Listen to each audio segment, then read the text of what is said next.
In our headlines on this Thursday afternoon, December 21st. Korea is seeking to survive sub-zero temperatures today as the mercury nosedives in many parts of the country with heavy snow forecasts in the southern regions. Meanwhile, North Korea's Kim Jong-un vows to resort to nuclear weapons to retaliate against such an attack, according to the regime's state-run media. On the local political front, lawmakers on Wednesday bridged their gap over differences regarding next year's budget bill, which is being voted upon this afternoon. Korea is battling bitterly cold conditions on this Thursday as the mercury plunges to sub-zero temperatures across the country. Our Isingje starts us off with the weather update. With a cold wave sweeping across the country and heavy snowfall warnings in effect for the west coast of Chungcheongnam-do province and the western Jeolla region, there have been many reports of water meters freezing. According to the Central Disaster and Safety Countermeasures headquarters on Thursday, as of 11 p.m. Wednesday, a total of 72 cases of water meter freezing have been reported nationwide, including 26 in Seoul, 37 in Gyeonggi, and 3 in Incheon. According to the Korea Meteorological Administration, this winter's strongest cold wave is forecast to peak on Thursday and Friday, with temperatures dropping to minus 15 degrees Celsius in Seoul, minus 18 degrees in the northeastern city of Chuncheon, minus 13 degrees in the central city of Daejeon, and minus 6 degrees in the southern port city of Busan. The Ministry of the Interior and Safety upped its heavy snow warning level from caution to alert as of 8 p.m. on Wednesday, raising the emergency response from level 1 to level 2. Heavy snow is forecast for western coastal areas and the southern resort island of Jeju Island, where heavy snow of up to 30 centimeters is expected until Thursday night. A heavy snow warning has been issued for parts of Chungcheongnam-do province, with a heavy snow advisory in effect in many regions in the Jeolla-do provinces and Jeju Island. The KMA says the severe cold will continue until Saturday morning, while the Interior Ministry has vowed to minimize damage from heavy snowfall and respond thoroughly by mobilizing all available resources. 이승재, Arirang News. And President Yoon Suk-yeol was at a residential area in Chungnam-gu district earlier on this Thursday to check on senior citizens living alone amid the latest cold snap gripping the nation. According to the top office, he sought to ensure that heating and water pipes were working properly and shared out electric blankets, gloves, as well as scarves to the elderly residents there. President Yoon also called on the Health and Welfare Ministry to bolster care for the vulnerable in the winter. Meanwhile, across the border, there has been more hostile rhetoric from North Korea as Kim Jong-un vows to resort to nuclear weapons to retaliate against such an attack. Our Choi Soo-young reports. North Korean leader Kim Jong-un has expressed his position that if North Korea faces a nuclear attack, it will retaliate with nuclear weapons.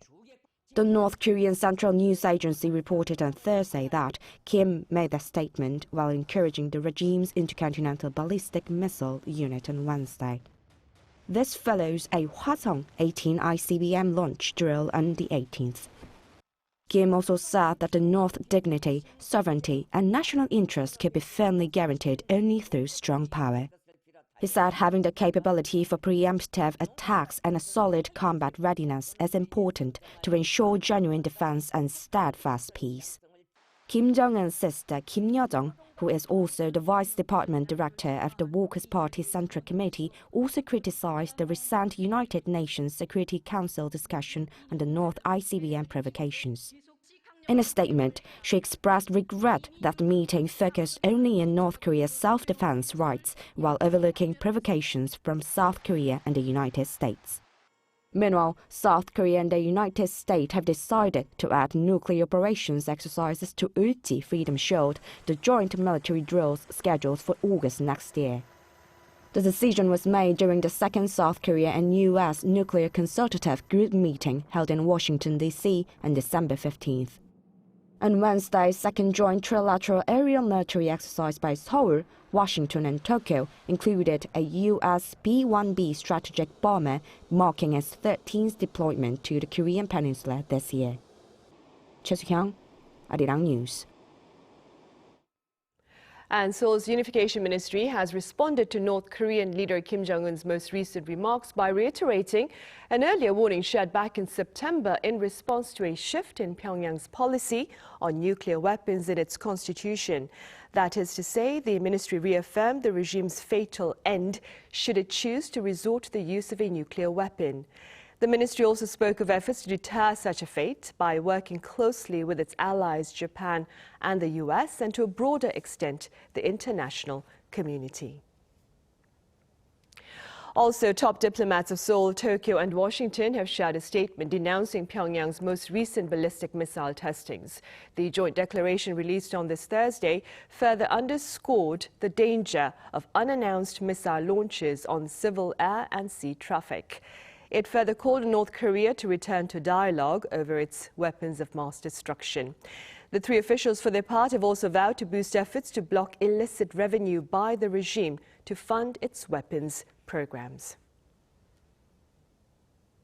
Elsewhere, hopes for a humanitarian halt in combat have been rendered uncertain as Israeli Prime Minister Benjamin Netanyahu reiterates his intentions to fight until all Hamas militants are down. Our Yoon covers his remarks. On Wednesday, amid reports about a possible deal between Israel and Hamas for a second humanitarian pause in Gaza, Israeli Prime Minister Benjamin Netanyahu said in a televised statement that the war would end only with Hamas eradicated, all hostages freed, and Gaza no longer posing a threat. In the statement, he also vowed to eradicate Hamas, saying that the militant group has two options: surrender or die. We are continuing the war to the end. It will continue until Hamas is eliminated, until victory. All Hamas terrorists, from the first to the last, are dead men walking. They have only two possibilities: surrender or die. Netanyahu said his defense forces are continuing to strike the militant group with heavy fire, adding that those that help Hamas will also be targeted. Meanwhile, on Wednesday, a UN Security Council vote on a resolution to expand humanitarian aid to the Gaza Strip and ask the UN to monitor the humanitarian aid deliveries there was postponed at the request of the United States. This is the third time the resolution has been delayed. According to Reuters, the vote has been repeatedly postponed due to differences of opinion among members over the text of the draft. The resolution was drafted by the United Arab Emirates with the aim of diluting Israel's control over all humanitarian aid deliveries to some 2.3 million people in Gaza.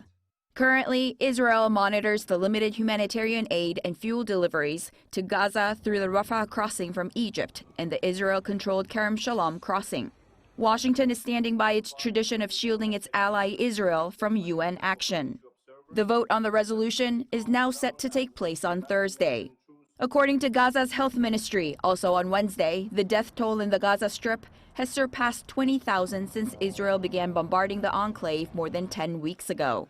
The Gaza government's media office says at least 8,000 children and 6,200 women are among those killed. Since the collapse of a 7-day truce on December 1st, the war has entered a more intensive phase. Ground combat had previously been confined to the northern half of the Gaza Strip, but has now spread to cover almost the whole length of the region. Yoon, Arirang News.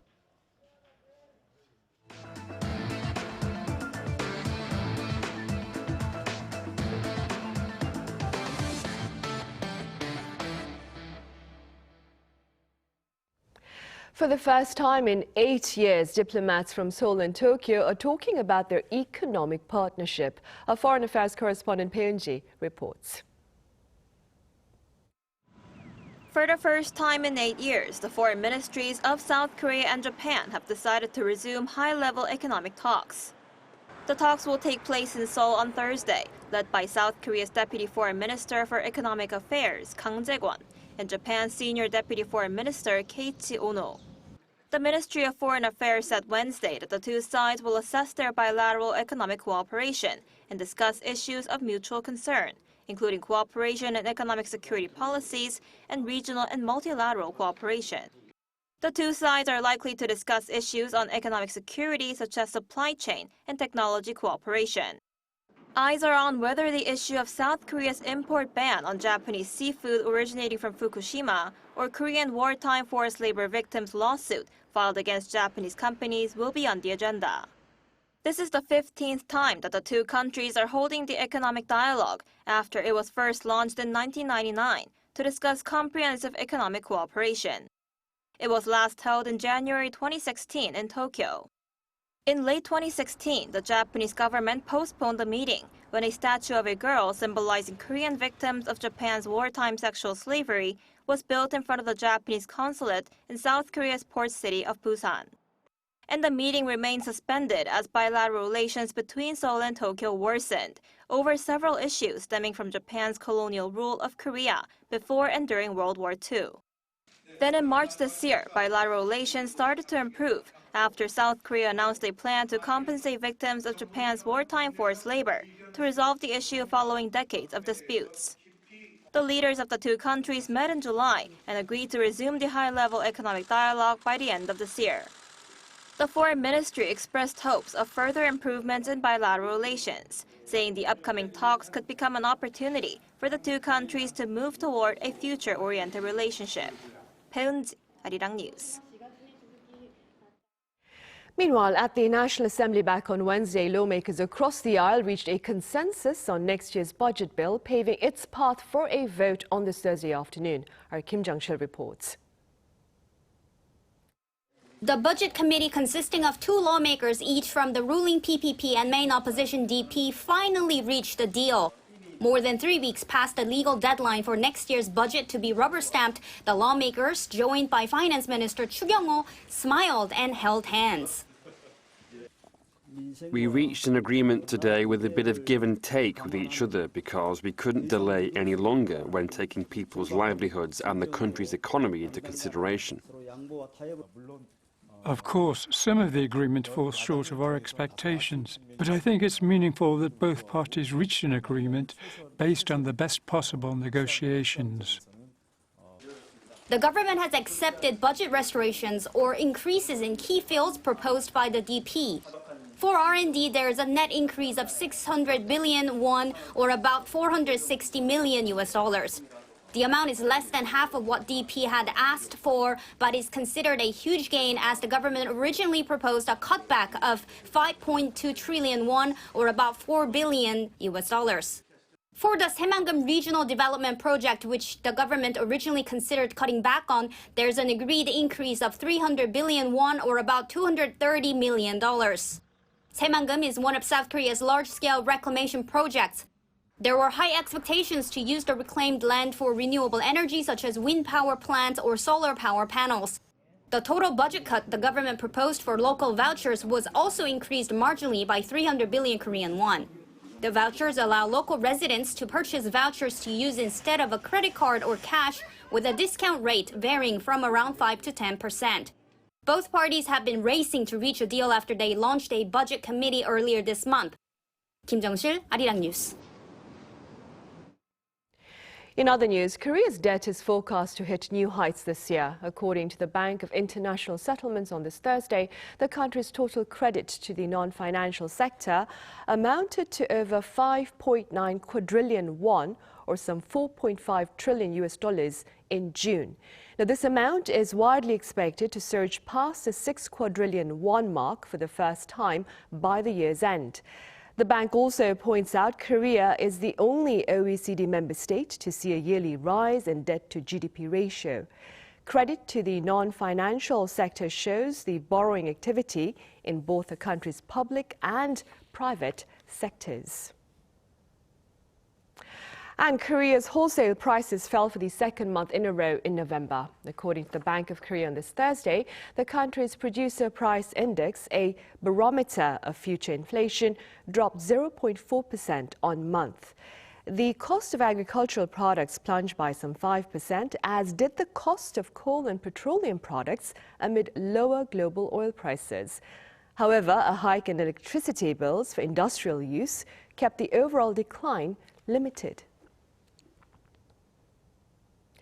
On the technology front, imagine a car scratch or a screen scratch that can repair itself, because this is precisely what researchers here are working to make possible. Our Chang explains. Scientists are testing a newly developed self-repairing material. The new polymer material is transparent and touch functionality remains intact after applying it. The material doesn't scratch easily when rubbed with abrasive material. After cutting the material and applying heat at about 35 degrees Celsius, it rejoins within a minute. It almost returns to its original degree of strength 6 hours later. Developed by South Korean researchers, the material has overcome previous limitations, showcasing increased transparency and maintaining both strength and restorative capability. The research team created a new hydrogen bonding structure that rapidly repeats the process of breaking and reconnecting within the polymer, enabling the material to self-repair when damaged. The material flows when it becomes soft, especially during summer or at higher temperatures. 6 hours is an optimal range that enhances both the characteristics of the material's solidity and the self-healing capabilities. Researchers highlighted the developed material's high transparency and scratch resistance, suggesting its potential utilization as screen protective film. The research team also plans to transform the material into a spray to collaborate with domestic automotive companies and develop a coating material for automobiles. 정은주, Arirang News. Up next, we shed light on an exhibition here that seeks to draw attention to the Great Divide on the Korean Peninsula, while at the same time drive forth a sense of hope for the future ahead. Our Yoon has more. The Odusan Unification Tower stands just a few miles between the military demarcation line between South and North Korea. Here, a special exhibition is being held to mark the 70th anniversary of the Korean War Armistice. Called Division the Vision, and under the theme, The Vision of Unity, it's a collaboration between Gallery Pagyong and the National Institute for Unification Education. The artists in this exhibition all live or work near the border. Living so close to North Korea, each artist reflected the unfortunate reality of being unable to visit. Including myself, it's not easy to remember the reality of division and express our longing for peace in our everyday lives. But I hope this exhibition can inform people about the realities of our division and convey hope of unification in the future. The exhibition presents a special collection of artworks by 6 artists: Lee Dong-chun, Kim Si-hyun, Kim Won-gun, Bae Soo-young, Oh Jae-woo, and Chon So-young. They portrayed the current state of the divided Korean peninsula from their perspectives through various mediums such as paintings, sculptures, photography, installations, and videos. Artist Bae Soo-young presents Peaceful Melody Garden, seeking to establish a connection that goes beyond the physical boundaries of the demilitarized zone. During the Korean War, the DMZ was a fiercely contested area. Countless landmines and explosives remain buried in the ground here. Ironically, these metal remnants coexist with wildlife and plants as the area has been preserved and untouched by human interference. The aim was to fill the space with a peaceful melody symbolizing our collective hope to overcome the challenges we face and embrace a brighter world. I wish for these hopes to spread and to console the souls who have lost family members due to the division. Below, there are warhead containers used to store missiles. They represent the past, present, and the future in their true essence. The exhibition also hopes to dispel long-held biases and misunderstandings that have built up between North and South Korea. Yoon, Arirang News.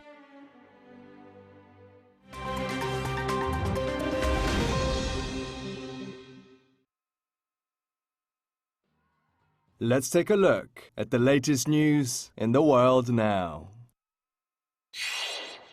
In the U.S., State of Colorado Supreme Court has ruled Donald Trump ineligible to run for the state's primary election next March.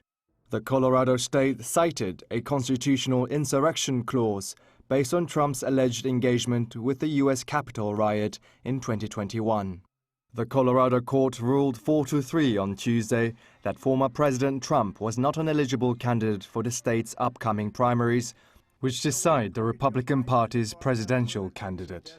The ruling only applies to the state of Colorado. This was a rare occasion where the Section 3 of the U.S. Constitution's 14th Amendment was used to disqualify a presidential candidate. The Trump campaign stated that the Colorado court has issued a completely flawed decision. In northwestern China, the death toll for Monday's 6.2 magnitude earthquake has increased to 134, with over 960 people injured. Authorities also said Wednesday that rescue operations in Gansu province are basically over, with attention now turned to the injured and those that lost their homes. According to state media, rescue teams are still operating in neighboring Qinghai province, where at least 13 people are missing. The media also reported that over 87,000 people have been temporarily relocated. However, survivors are facing sub-zero weather conditions and a shortage of tents. In Gansu, more than 200,000 homes were damaged or destroyed, affecting more than 145,000 people. This is the biggest earthquake to hit China since 2014, when 617 people were killed in Yunnan province. The World Health Organization on Tuesday classified the JN1 coronavirus subvariant as a variant of interest based on its rapidly increasing spread.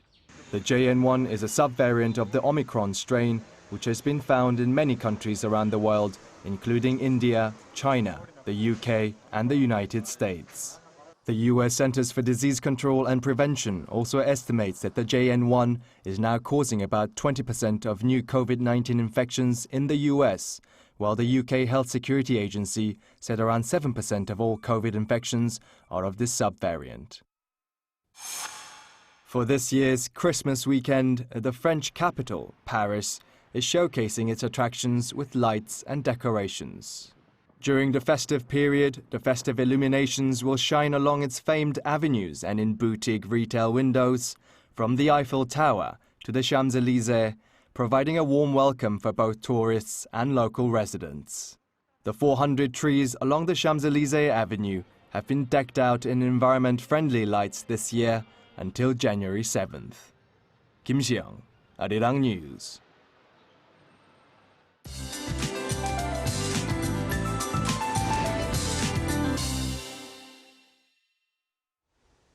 Good afternoon. We must be paying the price for last week's warmth. Bone-chilling cold air is no joke, with cold alerts in place in most parts of Korea. Feels like temperatures in the capital went down to below -20 degrees this morning, and highs will only get up to -7. So any parts of the body that's not covered are facing these extreme chill.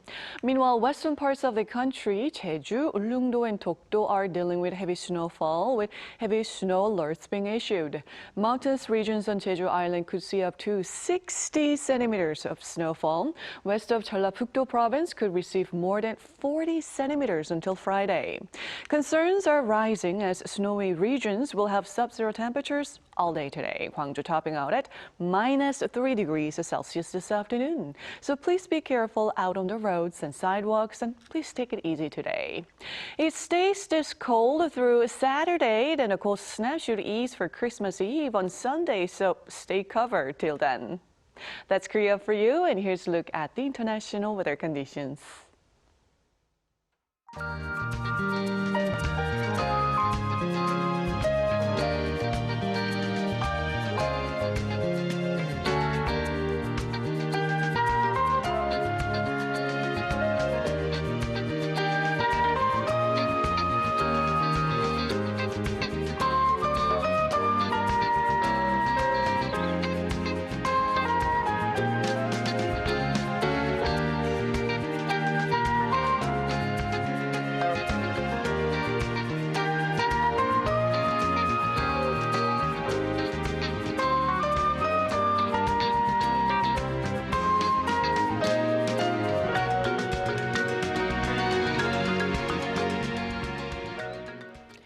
Right, and that brings us to the end of Thursday's afternoon newscast. Coming up next is our panel session, and today we address Seoul's efforts to ease its dependence on imports of key materials. Do stay with us.